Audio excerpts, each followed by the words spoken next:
High বন্ধুরা, শুভ সকাল। কেমন আছো সবাই? আশা করছি সকালে অনেক বেশি ভালো আছো। আমরাও কিন্তু বেশ ভালো আছি। আর আজকে সকালটা শুরু করছি সকাল 7টা থেকে। সকাল 7টা থেকে আমার বাড়িতে কিন্তু আজ অনেকটাই পরিমাণে কাজ করতে হয়েছে। আজ আমি দোকানে যাইনি, বাড়িতেই আছি। আর যেহেতু বাড়িতে অনেকটা আত্মীয় স্বজন আসতে চলেছে, তার কারণে কিন্তু ঘরবাড়িগুলো গুছিয়ে নেওয়া যেমনটা বেশি দরকার আর তেমনটাই বেশি দরকার আমার নিজের কাজকর্মগুলো টাইমে করা। শীতকালের এই কনকনে শীতে কাজকর্মগুলো যে করা এতটা বেশি কষ্টকর। গরমে তো একরকম কষ্ট, কিন্তু শীতে যেন আরও বেশি কষ্ট, কারণ আমাদের হাউসওয়াইফদের বেশিরভাগই তো পানির কাজই করতে হয়, সেহেতু অনেকটা বেশি কষ্ট হয় শীতের সময়। আর সবাই হয়তো জানো আজ 2-3 দিন ধরে কতটা বেশি ঠান্ডা পড়ছে। সব জায়গায় হয়তো ওয়েদার একরকম না, কিন্তু এখানের ওয়েদারটা অনেকটা বেশি ঠান্ডা। আর যেহেতু আমাদের বাড়িটা মাঠের মাঝখানের ভিতরের পুরো, সেহেতু এখানে অতিরিক্ত ঠান্ডা লাগে। বাড়িতে আত্মীয় স্বজন আসলে তোমরা তো সবাই জানো কম বেশি কতটা বেশি খাটুনির হয়ে পড়ে। আর যেহেতু আমি বাড়িতে থাকি না, আত্মীয় স্বজন কেউ যদি আসে তাহলে তো আমার কষ্টটা আর একটু বেশি হয়ে পড়ে। আর আজ সকালবেলা উঠতে 7টা বেজে গেছিলো। আর 7টার সময় থেকে কাজ করা আমার কাছে যেন বেশি কষ্টের। ভোরবেলার কাজগুলো যেন অনেকটা বেশি সহজ আর মনোরম হয়ে থাকে, মনোরম পরিবেশে।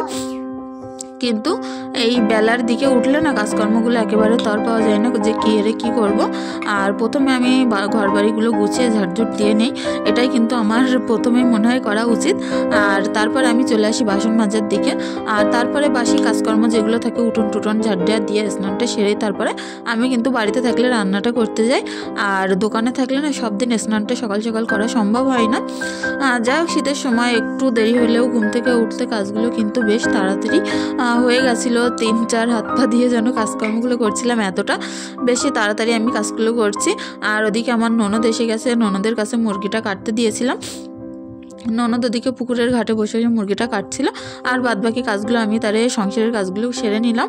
আর আমার ননদ মুরগি কেটে দিয়েই বাড়িতে চলে যাবে। তারপরে ওরা কিন্তু আবার দুপুরবেলা খেতে আসবে। যেহেতু আমাদের এখানে একটা বাড়ি, ওদিকে আর একটা বাড়ি আছে, সেখানে আমার ভাসুর টাসুর থাকে, ওখানে আমার ননদ আছে। আর সেখান থেকে এসে খেয়ে যাচ্ছিলো এই বাড়িতে। আর যাই হোক, আমি এখন কাজগুলো করে নিয়ে এদিকে আমার জায়ের মেয়ে, আমার মেয়েরা, ননদের ছেলে মেয়ে, ওরা সবাই একসঙ্গে অনেক বেশি খেলা করছিল। আমার ননদ ছিল পুকুরের ভিতরে, ওখানে বসে বসে মুরগি কাটছিল।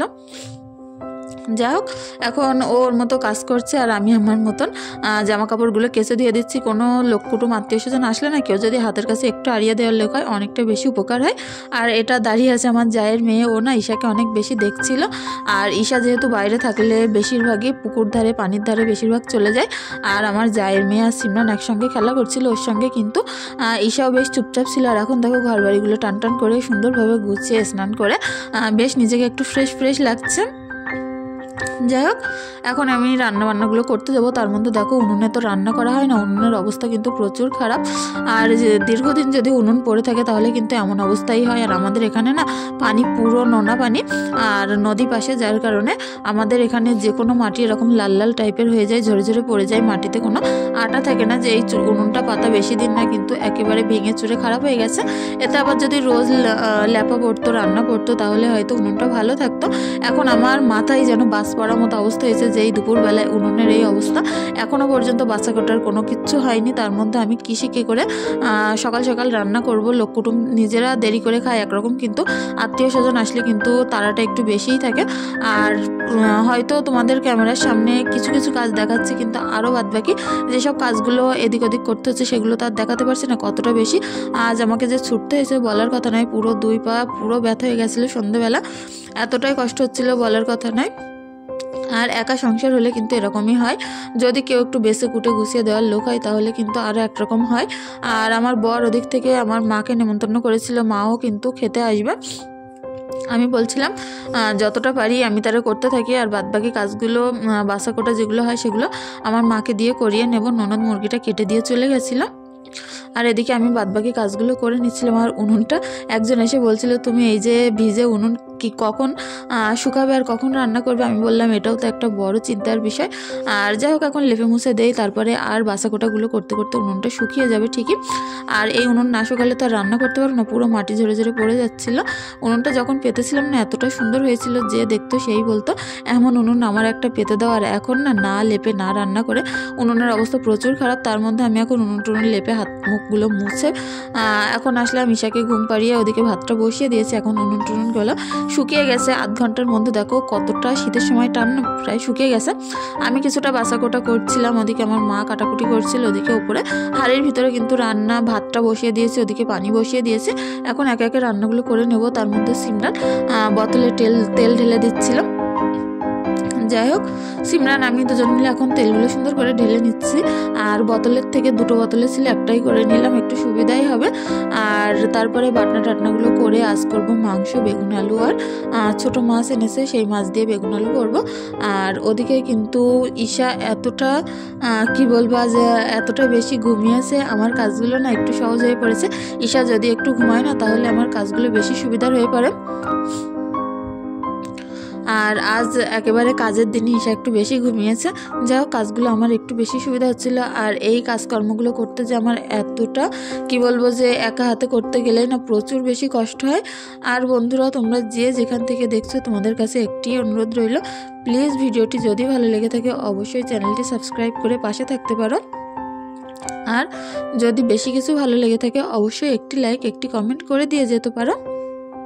যাই হোক, আর তোমরা যারা নতুন বন্ধুরা আছো, অনেক সুন্দর কমেন্ট করো, তাদেরকে অসংখ্য ধন্যবাদ। আর এখন আমি টাটনাগুলো করে নিলাম, রান্নাটা করব। মুরগিটা কিন্তু আমার ননদ কেটে কুটে একবারে পরিষ্কার করে ধুয়ে দিয়ে গেছিলো ওই গামলার ভিতরে।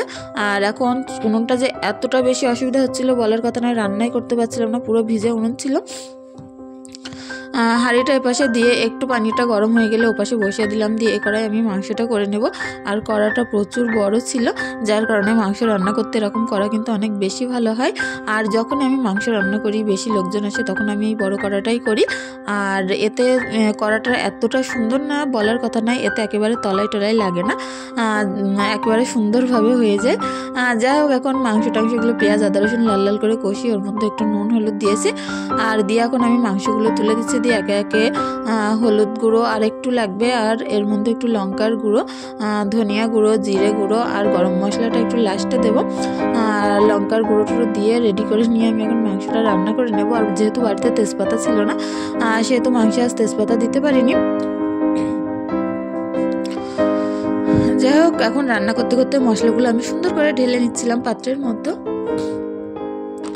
যাই হোক, রান্না টান্না করতে করতে আমি নিজে স্নানগুলো যেহেতু সকালবেলা সারা হয়ে গেছিলো, সিমরানের স্নানটা করিয়ে আরও কিছুটা জামা কাপড় ছিল ঈশার, সেগুলো আমি সুন্দর করে কেচে ধুয়ে নিয়ে আসলাম। আর তার মধ্যে এখন রান্নাটা যে এতটা বেশি দেরি হচ্ছিলো, অনেকটা বেশি গায়ে জ্বালা করে। এখন একটু যাও কোনোটা ভালো চলছে। যাই হোক, রান্নাটা এবার একটু তাড়াতাড়ি হবে। তার মধ্যে আমার বর এসেছে, ওদিকে মাছ ধরছিল, আমি পুকুর ধারে দাঁড়িয়েছিলাম, মাছ ধরাগুলো দেখছিলাম। আর এসে রান্না করছিলাম, মাছ টাছগুলো এনে পাত্রে রাখছিলাম। আর আমাদের যে অলটা আছে না, প্রচুর পরিমাণে কই মাছ হয়েছে, তোমাদের সাথে অবশ্যই ভিডিওর মাঝখানে দেখাবো। আর জাল ফেলে আমার বর কই মাছগুলো ধরছিল পুকুর থেকে। আর ঈশার জন্য কিছুটা মাছ আমি জাবিয়ে রাখি, যখনই মাছ ধরে কিছুটা করে কই মাছ, চ্যাং মাছ জাবিয়ে রাখি। এগুলো দিয়ে ঈশাকে ঝোল করে দিলে অনেকটা ভালো হবে। বাচ্চা কাচ্চাদের না এরকম কই মাছ, চ্যাং মাছ দিলে কিন্তু অনেকটাই ভালো হয় স্বাস্থ্যের পক্ষে। আর ঈশা যেহেতু কই মাছ, চ্যাং মাছ খায়, সিমরান কিন্তু খায় না, তার কারণে সিমরানকে ছোটোবেলায় যখন বুঝতো না তখন দিতাম। আর এখন আমার বর দেখো মাছগুলো ধরে এনেছে, আমি এদিকে দেখছিলাম, দেখতে দেখলাম কতগুলো কই মাছ ধরেছে। আর মাছগুলো দেখো পুরো কিন্তু লাল হয়ে গেছে, মাছগুলোর অনেকটা বেশি বয়স হয়েছে। সিমরান আমাকে এনে দেখাচ্ছিল রান্নাঘরে এনে। আর এখন আমি এদিকে যে মাছগুলো নিয়ে এসেছিলো দুপুরবেলা, পার্শে মাছ, সেগুলো আমি সুন্দর করে ভেজে নিলাম বেগুনে দেবো বলে। আর এই কড়াইয়ের মধ্যে ভাজতে দিলে না পুরো তলায় লেগে যাচ্ছে, মাছগুলো বেশি ভালো করে ভাজতে পারছি না। ভাজা কড়াই ভাজলে একরকম, আর রান্নার কড়াই কিন্তু মাছ ভাজলে এরকম তলায় লেগে যায়। যাই হোক, এখন পেঁয়াজ আদা রসুন লাল করে ভাজা করে কাঁচা লঙ্কা দিলাম, আর তার মধ্যে একটু কালো জিরা অ্যাড করে দিলাম। দিয়ে তার মধ্যে বেগুন আলুটা আমি কিন্তু রান্না করে নেব। আর অনেকটা বেশি বেগুন ছিল, একটু কষানো পানি আমার ভুল করে বেশি দেওয়া হয়ে গেছিলো। তার মধ্যে এগুলো আমি চাপিয়ে দিয়ে ঘরের যে কাজগুলো আছে, ঘর না পুরো আমার ননদের বাচ্চা কাচ্চা, আমার মেয়ে, আর আরও যে বাচ্চা কাচ্চাগুলো আছে, আমার বরের সঙ্গে আরও দুজন এসেছিলো, দুটো বাচ্চা, তারা কিন্তু পুরো ঘর যে এতটা বেশি নোংরা করেছে। আমার যে মানি প্ল্যান্টটা ছিল তার পাতা অনেকগুলো ছিঁড়ে ফেলেছে। আর বাচ্চা কাচ্চা যতই আদরের, যতই যাই হোক, কিন্তু জিনিসপত্র নষ্ট করলে কিন্তু সবারই একটু বেশি খারাপ লাগে। আর ওগুলো যদি হয় বেশি যত্নের, আমার তো গাছগুলো প্রচুর ভালোবাসার, অনেক যত্ন দিয়ে বড় করেছি, আর সেগুলো পুরো ভেঙে চুরে শেষ করে ফেলেছিল। অনেকটা পাতা টাতা পুরো ছিঁড়ে নিয়েছিল। আমার দেখে না এতটা বেশি মনটা খারাপ লাগছিল, বলার কথা নয়। যাই হোক, সেগুলো আমি একটু অন্যদিকে ঠিকঠাক করে রেখে এসে আমার ননদদেরকে খেতে দিয়ে দিলাম। দিয়ে আমি এদিকে চলে আসলাম এখন পুকুর ধারে। কাজকর্মগুলো করে খেতে খেতে না পুরো সন্ধে হয়ে গেছে। আর সন্ধেবেলা এই পুকুর ধারে অন্ধকারে ভুতুরে পরিবেশে আমি বসে বসে এখন বাসনপত্র মাজছি একা একা। আর আমাদের বাড়িটা এতটা বেশি নিস্তব্ধ, আশেপাশে কিন্তু লোকের আনাগোনা নেই বললেই চলে। একদম পুরো একা আমি বসে বসে বাসনপত্রগুলো অন্ধকারে বসে বসে মাজছিলাম। যাই হোক, একটা একটা করে বাসনপত্র মেজে নিয়ে এখনও কিন্তু ঘরে কাজের কোনো শেষ নেই। যাই হোক, আমাদের মেয়েদের এরকম কিন্তু সংসার নামক চাকরিটা এর থেকে কখনোই ছুটি হয় না। যখন দোকানে থাকি তখন তো একরকম, আর যখন বাড়িতে থাকি তখন বাড়ির কাজ করে শেষ করে উঠতে পারি না। আর এখন দেখো মাজতে মাজতে পুরো অন্ধকার হয়ে গেছে। অনেকটা বাসনপত্র ছিল না, বেশি ভালোভাবে মাজতে গেলে কিন্তু এরকমই দেরি হয়ে যায়। আর যাই হোক, এখন অন্ধকারে বসে বসে আমি একা একা মাজছিলাম। কোনো টর্চের আলো টালো কিছুই ছিল না, ফোনে সামান্য করে ফ্ল্যাশের আলো জ্বলছিল, সেটাই তার ভিতরেই বসে মাজছিলাম। পুরো ভুতুরে পরিবেশ দেখো, আশেপাশে একটা মানুষজন নেই, আর আমি একাই এখানে বসে বসে বাসনপত্র মাজছি। আর ঈশা কিন্তু ঘরে ছিল। আর যাই হোক, এখন বাসনপত্রগুলো মেজে ঘরে গিয়ে যেসব কাজকর্মগুলো করব অবশ্যই তোমাদের সাথে শেয়ার করব। পুরো ভিডিওটি দেখতে থাকো, অবশ্যই সাথে থাকবে আশা করছি। আর বন্ধুরা, তোমাদের কাছে একটি রিকোয়েস্ট, যে এত কষ্ট করে ভিডিও করার পরে চ্যানেলে না লাইক, না কমেন্ট, না সাবস্ক্রাইব, কোনো কিছু হয় না। আর দীর্ঘদিন এমনভাবে চলতে থাকলে চ্যানেলটি হয়তো একসময় বন্ধ করে দিতে হবে। আর তোমাদের কাছে একটি অনুরোধ রইল, প্লিজ চ্যানেলটি সাবস্ক্রাইব করে পাশে থেকো। আর এ পাশের ঘরের অবস্থাও অনেকটা বেশি খারাপ হয়ে গেছে। এই ঘরটা আমি এখন সুন্দর করে গুছিয়ে নিচ্ছিলাম।